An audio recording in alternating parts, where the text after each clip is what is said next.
log e raised to minus j omega t, you look at e raised to j omega t. Right? So that's why you have the Fourier transform the way it is. The Fourier transform is nothing but taking a dot product of a vector with itself. Yeah. Why should that have length unity? Well, that's another question that can be proved. That is again proved taking a sequence of limits. Right?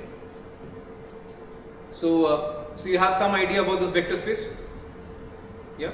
So now we have trajectories as a vector space, right? We have trajectories as a vector space.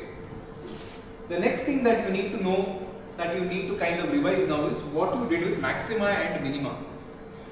So in maxima and minima, you were taught something in school. You were said that when do you say that this point is a maxima or a minima? When do you say that it's a local maxima or a minima? Correct. You had two conditions. You had d by dt of f of x naught is equal to 0. So x naught is a maxima of f if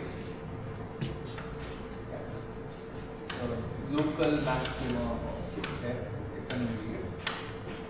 d by dt of f of x naught is equal to 0 and d squared d by dt squared of f of x naught is less than 0. Yeah. So what do these 2 points capture? Slope and the rate of change of slope. Slope and the rate of change of slope. Can you? So okay. So this is. So when is this characterization of maxima true? Can you have a slightly more generic characterization of maxima? When is this characterization of maxima true? When the neighborhood of x naught doesn't have a value that is greater than at that point of x naught.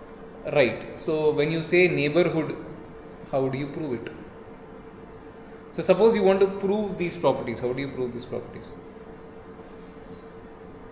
Suppose you want to prove this. How do you prove this? So for any x belongs to closed interval x naught plus a small value delta, f of x should be always less than equal to f of x naught for it to be a maxima.